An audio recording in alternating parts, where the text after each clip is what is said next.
Amid Iran's fear, is Washington rearming Middle East allies right before the truce expires without any deal in sight?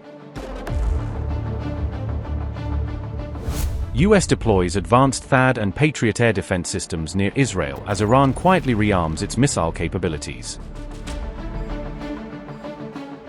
Iran's devastating battlefield impact forces America to scatter air defense systems and critical radars across vulnerable military bases.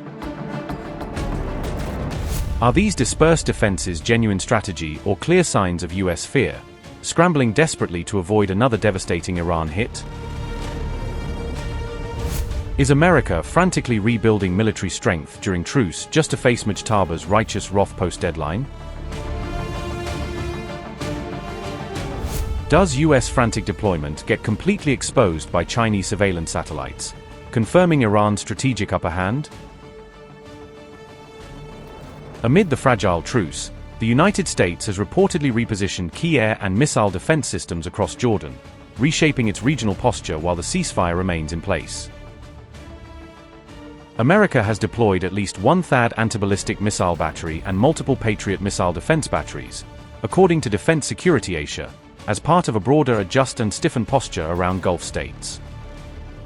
These movements were exposed by high-resolution satellite imagery captured by Chinese commercial satellites and released on April 19, giving outside observers an unusually clear view of the layout.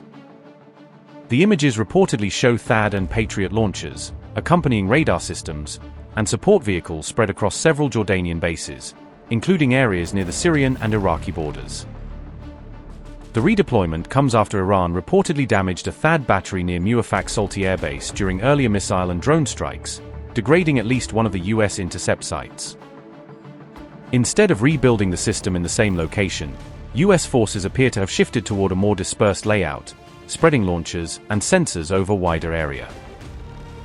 This means defensive assets are now scattered across multiple sites, which is intended to reduce the risk of a single Iranian or proxy strike disabling the entire shield at once.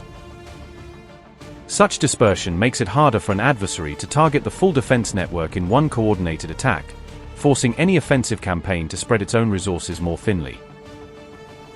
The satellite imagery reportedly came from the Chinese commercial provider Imagery, which has been releasing detailed, ARA-processed views of US deployments across the Middle East. This development shows that advanced commercial satellites, combined with ARA-driven analysis, can now track large-scale military movements in near real time, blurring the line between classified and publicly visible deployments. For the US military, this erodes the traditional advantage of operational secrecy, particularly for bulky, fixed systems such as THAAD launchers and large radar arrays. For US allies in the Gulf, the combination of visible damage to a THAAD battery and the need to reposition it has raised uncomfortable questions about the survivability and reliability of American air defense coverage. At the same time, the redeployment suggests that the US is not treating the current ceasefire as a lasting peace, but rather as a temporary pause in hostilities. Instead, Washington appears to be using the truce to repair damage, adjust defensive positions, and reposition assets in preparation for the possibility of renewed large-scale hostilities with Iran.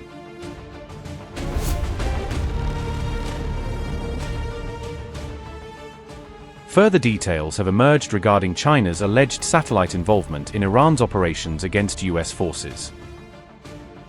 Reports indicate that a Chinese satellite firm, Imagery, may have played a significant role in tracking US military movements in the region. These allegations were raised by a US Select Committee on China as part of its recent findings. The panel also pointed to the involvement of a European satellite company in supporting these activities. Airbus Space has been accused of monitoring US troop movements for extended periods even before the conflict escalated. According to the committee, satellite imagery collected by the European firm was later shared with Imagery. Documents outlining these claims and their implications were made public on April 15. The US Select Committee on China said, and I quote, "These documented facts present a troubling scenario. 1. A Chinese firm with undisclosed satellite sourcing published precise, annotated imagery of US military assets at a specific base. 2.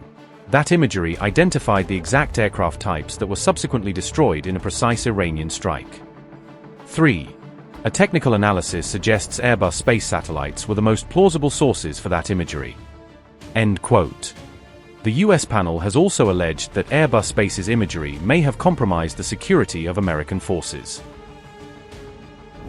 Airbus space satellites reportedly captured detailed imagery tracking movements of US troops in the region. These satellite systems were also positioned in advance to enable surveillance even before the conflict began. The collected imagery was then allegedly shared with the Chinese firm Imagery for further analysis and interpretation. Reports also indicate that Airbus Space maintains existing business links connecting it with Imagery. Imagery has been accused of using satellite data to map US troop positions in the region. Reports suggest that these monitoring activities began even before the escalation of hostilities. The US panel further alleged that such intelligence may have contributed to targeting decisions involving American assets. It also stated that imagery of US aircraft at Prince Sultan Air Base had been published by the firm. Iran reportedly used Chinese satellite support to help locate US targets during the war, adding a major new dimension to concerns over Beijing's indirect role in the conflict. According to reports, China gave Iran a capability that could help it target US military bases across the Middle East with far greater precision than before. The Financial Times was cited as the source of the revelation in later reporting, with the Times of Israel highlighting the claim on April 15 as the issue drew wider international attention. Iran had earlier claimed that its strikes on American bases across the Gulf were precise, and the new reporting is now being used to explain how Tehran may have achieved that level of targeting accuracy. Even during the two-week ceasefire, China has faced accusations of continuing to support Iran militarily, including reports that it may be preparing to send new air defense aid. Meanwhile, a China-linked ship was also reported to have passed through the Strait of Hormuz despite Trump's blockade, adding to the impression that Beijing is testing Washington on multiple fronts at once.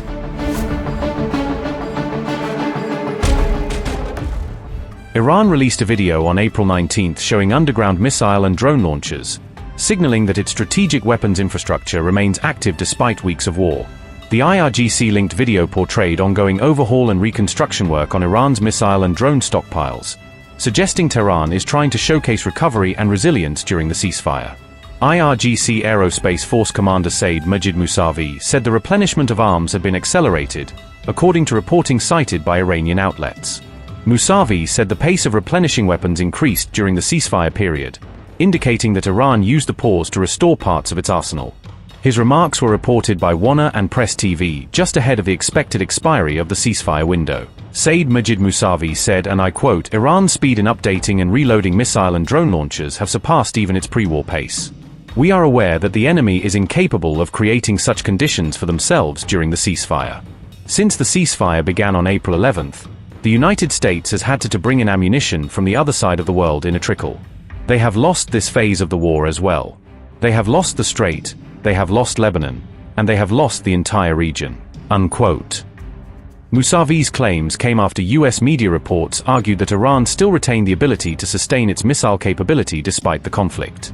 The Wall Street Journal, citing US intelligence assessments, reported that Iran still has thousands of ballistic missiles in reserve. Those missiles could reportedly be pulled out of hiding or retrieved from underground sites, reinforcing concerns that Iran's strike capacity was not eliminated. Despite weeks of US-Israeli strikes, Iran has retained around 70% of its pre-war missile inventory, according to the New York Times. It has also maintained roughly 60% of its missile launchers, preserving credible strike options against maritime and regional targets. When the two-week ceasefire began, US assessments indicated Iran still had access to around half of its ballistic missile launchers. Since then, Iranian forces have reportedly recovered around 100 buried systems, pushing the number of operational launchers back up towards 60% of pre-war levels. Attack drones, although reduced to around 40% of their pre-war strength, continue to threaten commercial shipping in contested waters. Intelligence reports say Iran is also digging out additional missiles from damaged bunkers, which, once recovered, could bring its usable stockpile back up to roughly 70% of pre-war levels.